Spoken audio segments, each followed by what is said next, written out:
Hello everybody, welcome back to the Panel by Panel Comics channel with your host Jay. Today is my Panel by Panel comic review, so let's go ahead and get it started.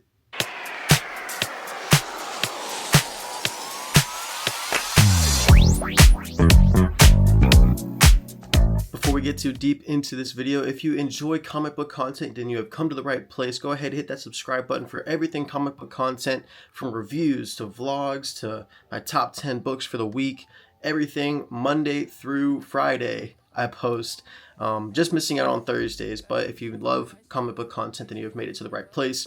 And with all that said, let's go ahead and get it started with Emperor Aquaman. This is coming in at the bottom for me. This is issue number 15 technically of Aquaman, but it is a new jumping on point, as this follows Arthur and him basically coming back from the DCKO tournament where he died. He did not win, of course, but he came back because of the whole events of DCKO, and he has to come and figure out the situation with Mera and her mother, who's trying to knock off Mera, and since Arthur isn't there, she's trying to become the new queen of Atlantis and rise up from the bottom and have them be the real champions of the earth, not just the oceans. It was an okay issue. It was good. I enjoyed the parts with Arthur talking to his younger self and his older self, and his older, more wiser self telling him basically, grow a pair, stop being such a wuss, go save your beloved Mera. And he finally does. In the end, he says, I have it handled, I'm gonna go take care of her. Shows up, punches Mera's mom once, and she's like, I'm out, peace. And then end of story. It could have been a whole lot better, and for those reasons I gave it a D+, but I'm also going to be dropping Aquaman. I just did not enjoy it enough to buy into a second issue for this new run of Jeremy Adams, so I am dropping the Aquaman title. A book I am not dropping, but it did have a considerable drop off from the past books, is Transformers. This is issue number 30. This follows Alita 1 coming back to Earth and having a real heart-to-heart with Optimus Prime. And you'll find out later in the book, he's not going to be Optimus anymore, because Alita basically has a whole crash out and she tries to rip out the spark or the matrix inside of Optimus, and she's having a real heart-to-heart, real battle with Prime, and she really tries to rip out his heart or his matrix so that she can become the new Prime. And everybody's looking on like, oh my god, are we really seeing this?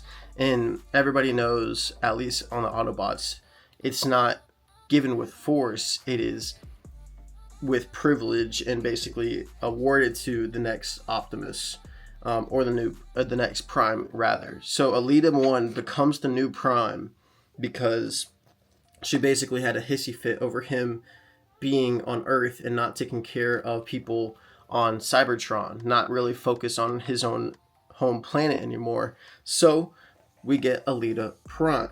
Now, it's okay and everything. I'm okay with her becoming the Prime. I just hope this pays off in the end. And I was really, really frustrated with the way that she said, all right, if you're going to choose to stay on Earth, you are no longer an Autobot, and you are betraying us. And a whole bunch of people stay back because they want to finish their job on Earth. But all these people now, like RC, like Optimus, like Cliffjumper, they're no longer Autobots. And it blows my mind to think about Optimus Prime. I can't even call him Prime anymore, Optimus, as he's no longer an Autobot, because the whole point of Transformers is that it is the Autobots versus the Decepticons. And if Prime or Optimus, it's going to take a while for me to get used to that. If Optimus is no longer an Autobot, I feel like that kind of kills a lot of the Autobot versus Decepticon war on Earth. But it was still an okay overall issue. I gave it a B-. I just hope Robert Kirkman does better things with, or has good plans for the next story arc for Transformers.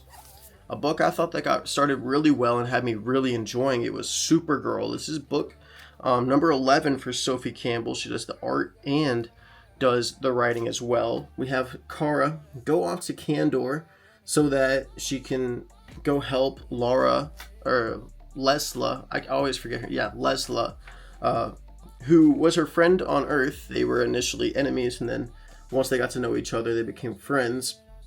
They were initially enemies, and then they became friends, and she's going to Kandor to try to help her because she's kind of worried that she's having this whole revolt on Kandor and is basically blowing up the city. And you find out she kind of is, but she's also teaming up with her cousin Zora, who's also known as the Black Flame, and Kara, who has her yellow ring on because she needs it, because that's what allows her to have powers.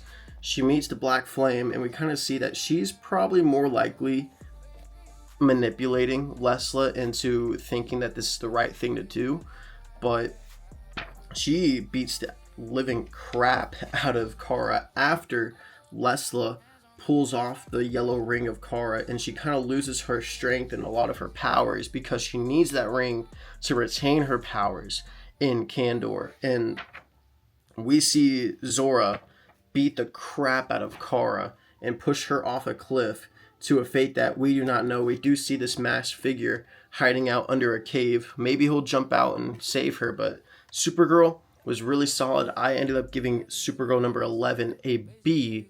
It was a really solid book. I enjoyed it a lot from Sophie Campbell. Now, the next book I also gave a B, but it is also standing for Black Cat. This is issue number 8. Just a fun little palette cleanser. It was a really entertaining book from G. Willow Wilson. A good little 2-page pinup there with Venom transforming from MJ into Venom and then fighting off against this glacier or crystal creature. The art was really good from Gleb Melnikov. I really like the way that they draw Black Cat. I think she looks really good in this series. And this is following up on the whole adventure to go find this audition tape that MJ is so embarrassed from. And it could be a whole lot better in terms of the story. I think the story is a little weird, but it's nice, and it's nice to see a little friendship or romance potentially brewing between Felicia and MJ. Of course, it's not going to be a romance, but it is really cool, the friendship that is growing here. A lot of fun flirting between the two. They meet the Sphinx, and MJ tried to have a corny ass answer, and the Sphinx wasn't having it. It's like, nope, incorrect. The answer was fiat currency after she tried to answer as friendship. But it was fun.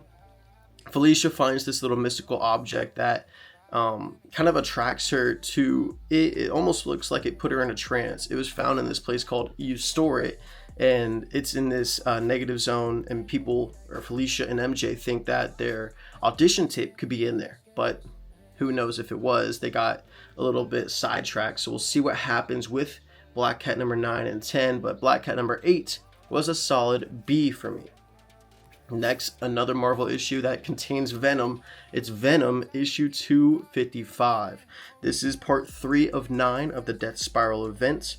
We follow Carnage and Eddie Brock a lot in this one, as Carnage is still kind of manipulating Eddie Brock and kind of making him feel a little crazy. And I thought it was hilarious, this little opening sequence with Carnage poking out of the eye of Eddie Brock and wearing his own left blue eye, and Eddie was like, hey, give me my damn eye back, and Carnage was kind of playing along with it. He's like, I don't know, I like my blue eye.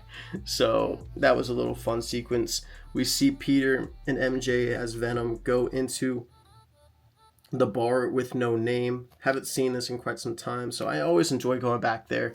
And Spider-Man and Boomerang have a little one-to-one, a little heart-to-heart, and he basically calls in Tombstone to come help and let Spider-Man know what's the details going on with Torment, and Torment basically killed Shocker, and Tombstone's like, okay, why is Carnage killing my person?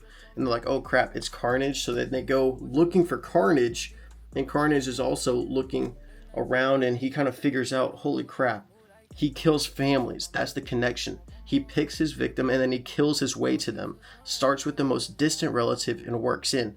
Hence the death spiral of it all. So Eddie Brock finds that out, and then he reveals his identity to Venom, and Venom's like, oh no. Because, you know, Venom loves Eddie Brock as a person, and he is his original symbiote one-to-one. So it was kind of hard for Venom to realize that. And then we see later on Carnage was a little too late, or Eddie Brock was a little too late to get to saving his dad, as Torment is there. And he kind of alludes that maybe Torment knows a little bit something about him whenever he says, after all this time, it's good to, it's kind of perfect. But yeah, Torment with another brutal murder scene. Venom, another solid issue. I'm going to go ahead and give it a B+. A really solid issue there for Al Ewing. Death Spiral so far, through the 3 parts so far that we've gotten, have all been very good. Next, in Absolute title, we have Absolute Green Lantern. This is issue number 12. I just want to say, Hector Hammond is one funny ass character. This was the Obsidian chasing Joe Mullen and the whole gang around this building, where it's the apartment complex that they are at. But we learn a little bit more about the backstory of Hal Jordan and Joe Mullen, how she kind of felt betrayed because Hal didn't follow her out to where she moved to with her new family, with her new wife who she was cheating on the whole time. She's like, I really wish that you were there to talk me through these bad decisions that I was making. But in reality, Joe should have just not made the bad decisions at all, just been a better person. But we go through that and we see Hector Hammond basically having a bit of a panic attack because he gets shot at from Joe's ex, and he's like, oh my god.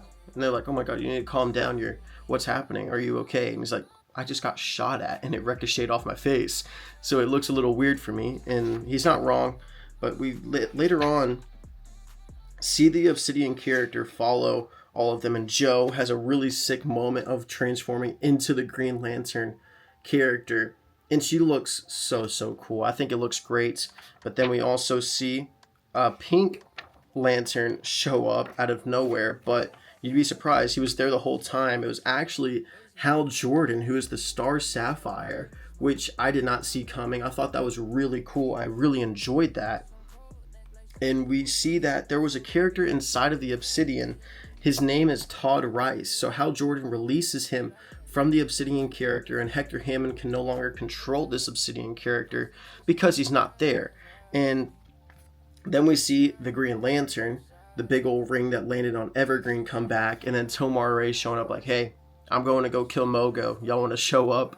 I thought that was really cool, and it's helping lead into the next story arc for Absolute Green Lantern. So I gave AGL number 12 an A-. Moving on, we have 2 more books. We have Absolute Batman coming in at number 2. I'm sure a lot of people had this as their number 1. I put it at number 2. Still a really good issue. We cross so many different stories here. We see Pamela whenever she was literally just a heart being held by her mom, and I thought that was really touching because she couldn't touch her mom. She tried so hard. She's like, but now in this moment I reach with everything I have, and suddenly something new grows, something that can't be hurt anymore. And you turn into the next page where she looks like an absolute demon.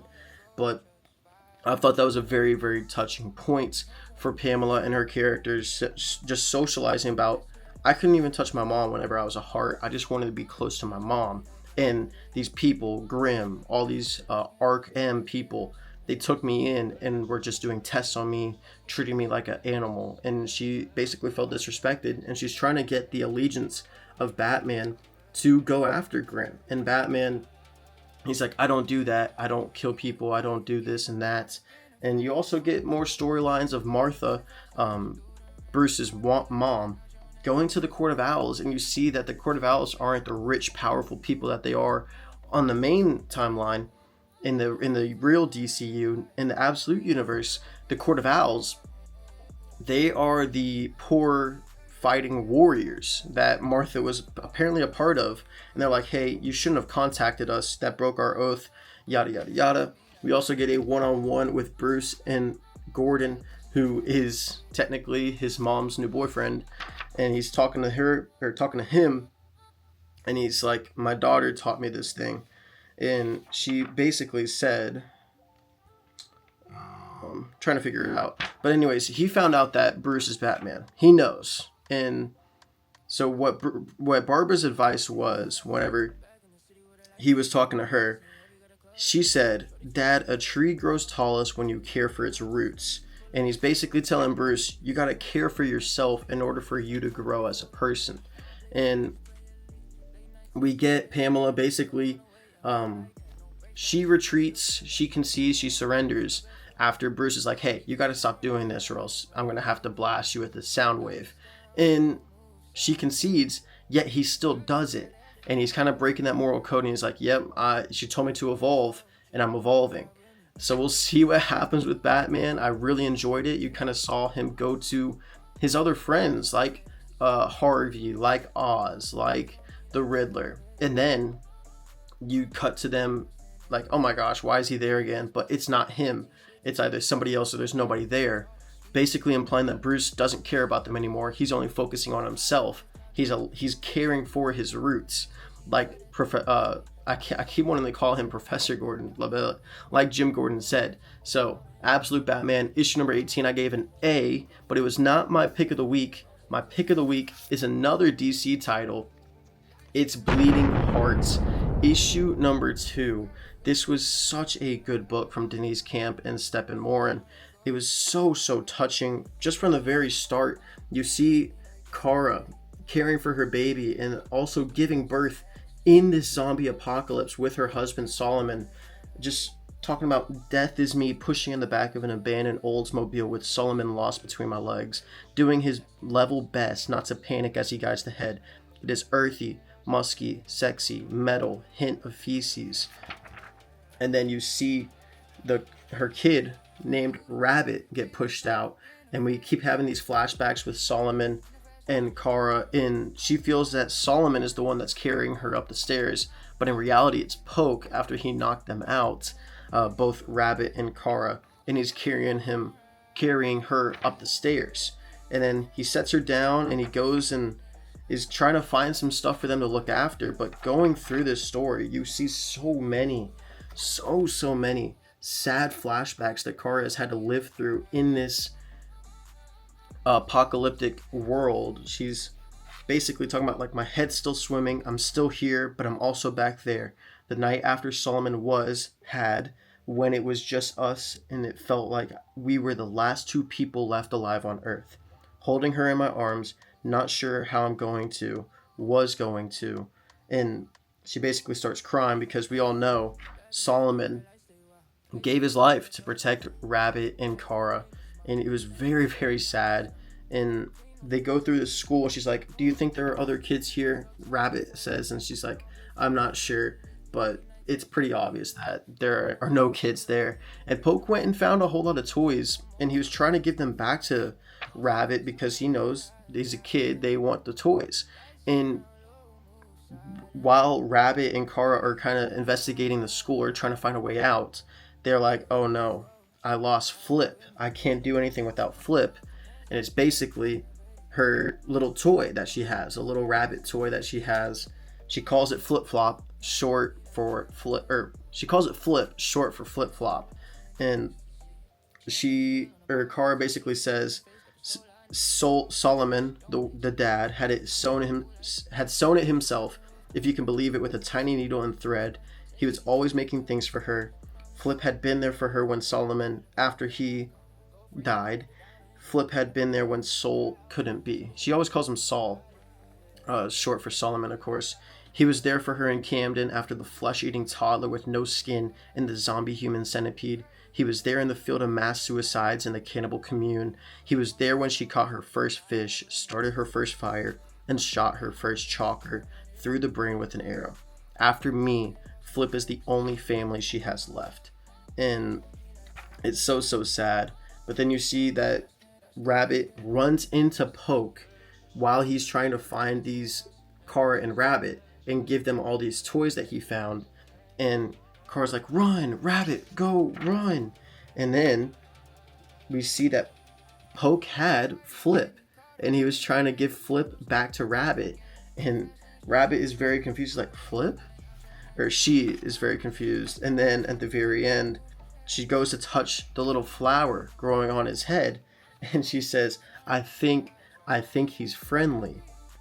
It was just such a touching book. It was very emotional whenever I was reading it for the first time. It was still a great book. I gave this an A++.